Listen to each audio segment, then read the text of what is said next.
Hello, welcome to CP340, Network and Data Security, Lesson number 8. Follow established procedures for storage and archiving of data.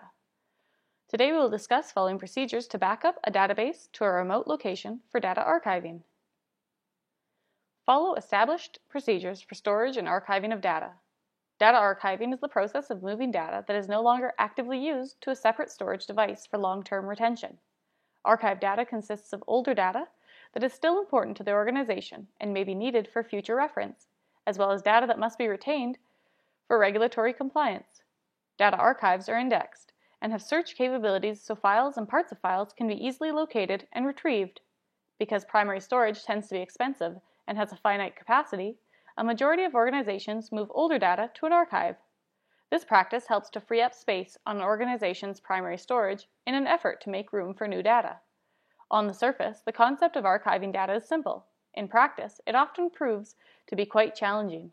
Careful planning is required before the first bits of data are ever moved. Archiving tips. Identify the data to be archived.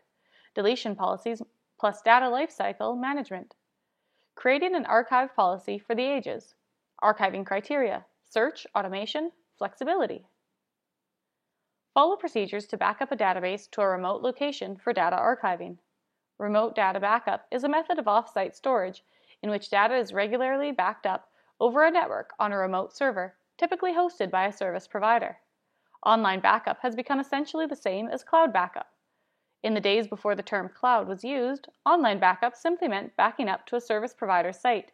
Now that site is almost always some kind of cloud.